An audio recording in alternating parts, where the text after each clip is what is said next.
బొగ్గు శాఖ మంత్రివర్యులు కిషన్ రెడ్డి గారి యొక్క ఆదేశానుసారం మరి యొక్క కిసాన్ మోర్చా రాష్ట్ర అధ్యక్షులు కొండపల్లి శ్రీధర్ రెడ్డి గారు నేతృత్వంలో ఈ రోజు ఉమ్మడి 8 జిల్లాలలో మరి ఏదైతే గత హామీ ఇచ్చిందో కాంగ్రెస్ ప్రభుత్వం, ఇప్పుడు పరిపాలన ఉన్నటువంటి రేవంత్ రెడ్డి ప్రభుత్వం, కాంగ్రెస్ ప్రభుత్వము ఏమైతే హామీలు ఇచ్చిందో రైతాంగం పట్ల, రైతుల పట్ల ఆ హామీలు అమలు చేయాలని చెప్పేసి ఈ రోజు దీక్ష చేస్తున్నటువంటి భారతీయ జనతా పార్టీ ఉమ్మడి ఖమ్మం జిల్లా కార్యకర్తలందరికీ కూడా నా యొక్క నమస్కారాలు.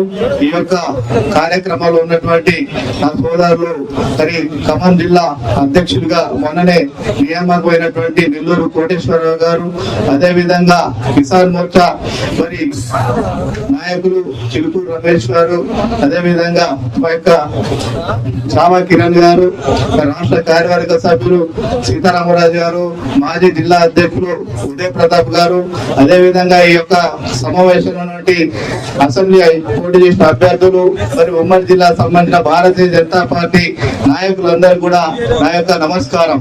మరి మన అందరికి కూడా తెలుసు, ఈ రోజు అమలు కాని హామీలన్నీ ఏదైతే కాంగ్రెస్ ప్రభుత్వం ఇచ్చిందో మనందరికి కూడా తెలుసు.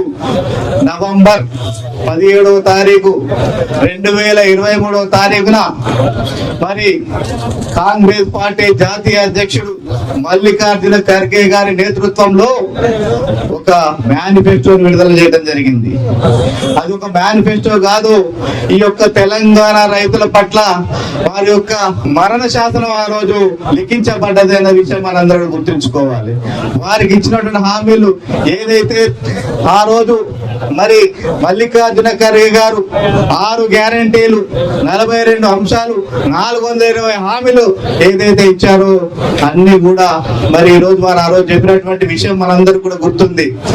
ఏదైతే హిందువులకి భగవద్గీత ఏ విధంగా ప్రమాణికమో, మరి క్రైస్తవులకు బైబిల్ ఏ విధంగా ప్రమాణికమో, మరి ముస్లింలకి ఏదైతే ఖురాన్ ఏ విధంగా ప్రమాణికమో, మా యొక్క కాంగ్రెస్ పార్టీకి ఈ రోజు మేము విడుదల చేస్తున్న మేనిఫెస్టో అంతకంటే ఎక్కువ అనే ఒక సాక్షాత్తు 3 మతాలను కూడా మోసం చేసేటువంటి హామీని ఆ రోజు నవంబర్ 17, 2023లో కాంగ్రెస్ పార్టీ మేనిఫెస్టోను విడుదల చేసిన అంశాన్ని మనందరం కూడా గుర్తు చేయాలి. ఈ రోజు రైతులకి మరి ఏ ఒక్క హామీని కూడా ఈ రోజు ఆ రోజు ప్రకటించినటువంటి ఏ ఒక్క హామీని కూడా ఈ రోజు కాంగ్రెస్ పార్టీ ఒక్క హామీని కూడా అమలు చేయలేదు. ముఖ్యంగా రైతుల పట్ల, రైతాంగం పట్ల మొత్తం కూడా గుండు గుర్తుగా ఈ రైతుల ఓట్లు వేసుకొని అధికారం రావడం కోసం ఏ విధంగా ఆ రోజు ఉన్నటువంటి సాక్షాత్తు అప్పుడు ఉన్నటువంటి ప్రతిపక్ష నాయకుడు మరి ఇప్పుడు ఉన్నటువంటి ముఖ్యమంత్రి రేవంత్ రెడ్డి ఈ తెలంగాణలో అన్ని దేవాలయాల సాక్షిగా, అన్ని దేవుళ్ళ సాక్షిగా, దేవతల సాక్షిగా, మరి ఈ రోజు దేవుల సాక్షిగా నీ అన్ని కూడా అమలు చేస్తామని చెప్పినటువంటి మాటనే మరి మనం ఈ రోజు దేవుళ్ళను కూడా మోసం చేసినటువంటి ఈ యొక్క రేవంత్ రెడ్డి గారు కాంగ్రెస్ పార్టీ మరి దేవుళ్ళను కూడా రాజకీయ ప్రయోజనాల కోసం, ఓట్ల కోసం ఏ విధంగా వాడుకోవడం మనందరం చూసాం. మరి 2 లక్షల రుణం ఏదైతే 2 లక్షల వరకు రుణం ఉన్నదో రైతులకి మొత్తం కూడా మాఫీ చేస్తామని చెప్పినటువంటి రేవంత్ రెడ్డి ప్రభుత్వము ఒక్క రైతుకు కేవలం 10% రైతులకు కూడా ఈ రోజు రుణమాఫీ చేయలేని పరిస్థితులు మనం చూసాం. మీకు దమ్ము ఉందా, ధైర్యం ఉందా? కాంగ్రెస్ నాయకులకు చెప్తున్నాం, ఇక్కడ ఉన్నటువంటి 3 మంత్రులకు చెప్తున్నాం, ఎమ్మెల్యేలు గెలిచినటువంటి ఎమ్మెల్యేలు పెడతా చెప్తున్నాం, ఒక్క గ్రామానికైనా రండి. మీరు 20% కనుక ఆ గ్రామంలో మీరు రుణమాఫీ చేసినట్టయితే భారతీయ జనతా పార్టీ దేనికైనా సిద్ధంగా ఉన్నది. మేము ముక్కు నేలనాటానికి సిద్ధంగా ఉన్న సందర్భంగా ఎమ్మెల్యేలని, మంత్రులను అడుగుతున్నాం. మీరు చెప్పినటువంటి ఏ ఒక్క గ్రామంలో మీరు చెప్పినా కూడా ఆ యొక్క గ్రామానికి ఇక్కడ ఉన్నటువంటి నాయకులందరూ భారతీయ జనతా పార్టీ నాయకులు మేము అందరం వస్తాం. మీరు ఆ గ్రామంలో 25% కనుక రైతుల రుణమాఫీ జరిగిందని మీరు నిరూపించడానికి సిద్ధంగా ఉన్నారని సందర్భంగా మేము ఈ యొక్క కాంగ్రెస్ పార్టీలో గెలిచినటువంటి ఎమ్మెల్యేలు, మంత్రులను అడుగుతున్నాం. మరి ఈ రోజు 3 లక్షల వడ్డీ లేని రుణం అని చెప్పినావు. ఏ ఒక్కరికి వడ్డీ లేని ఇంతవరకు కూడా ఎవరికన్నా ఒక రైతు కన్నా 3 లక్షల రూపాయలు వడ్డీ లేని రుణం ఇచ్చిన వారి సందర్భంగా ఈ యొక్క ప్రభుత్వాన్ని మేము అడుగుతున్నాం. మరి నీటి సంఘాలు మరి ఆ రోజు ఏదైతే చెరువుల మరమ్మతులు కావచ్చు, నిర్వహణ కావచ్చు, రైతులకు నీటి సంఘాలకు, రైతు సంఘాలకు గొప్ప చెప్తామని చెప్పినావు. ఎక్కడైనా మరమ్మతులు జరిగినాయా? నిర్వహణ కోసం ఏదో ఒక రైతుకైనా మీరు నిధులు కేటాయించరా? వాళ్ళకు గొప్ప చెప్పిర్రా అధికారాలని సందర్భంగా అడుగుతున్నాం. కాబట్టి ఇలాంటి అనేక హామీలు 420 హామీలు ఇచ్చినటువంటి ఈ కాంగ్రెస్ పార్టీ రైతాంగం పట్ల మరి మా భద్రాద్రి జిల్లా రైతాంగం అయితే అరగూసపడుతున్నారు. ఒక్క రైతుకు కూడా పాస్బుక్ లేదు. గతంలో కనీసం పహానీలలో ఉంటే కనీసం కేంద్ర ప్రభుత్వం ఇచ్చిన సంక్షేమ కార్యక్రమాలు అనేకమైన సబ్సిడీలు ఏదైతే పనిముట్లు ఉన్నాయో వ్యవసాయ పనిముట్లు యంత్రాలకి సబ్సిడీలు వచ్చాయి. ఈ రోజు ఆ పహాని ఏదైతే గత ప్రభుత్వం ధరణి తీసుకొచ్చిందో ఆ ధరణి వల్ల ఉన్నటువంటి పహాని యొక్క కాలం కూడా పోవడం వల్ల ఎవరికి కూడా ఈ రోజు రైతులకు ఎవరికి కూడా రుణాలు వచ్చే పరిస్థితి లేదు, రుణమాఫీ అయింది లేదు, సబ్సిడీలు వచ్చిన పరిస్థితి. మరి యొక్క భద్రాద్రి జిల్లా రైతులు ఈ రోజు అరగూసపడుతున్నారు. మరి ఇప్పుడు భూభారతిని తీసుకొస్తాం, ధరణిలో ఉన్నటువంటి సమగ్ర లోపాలన్నిటి కూడా అధిగమిస్తాము, అందరికి కూడా ఉపయోగపడే విధంగా భూభారతిని మేము తీసుకుని వచ్చినామని చెప్తారు. కానీ ఆ ధరణికి భూభారతికి కొత్తగా ఏ ఒక్క అంశం కూడా లేదు. కొత్తగా భూభారతి వల్ల రైతులకి, ముఖ్యంగా భద్రాద్రి జిల్లాలో ఉన్నటువంటి ఏజెన్సీ ప్రాంతంలో ఉన్నటువంటి రైతులకి ఎవరికి కూడా ఉపయోగం లేదన్న పరిస్థితి సందర్భంగా మేము ఈ ప్రభుత్వాన్ని గుర్తు చేస్తున్నాం.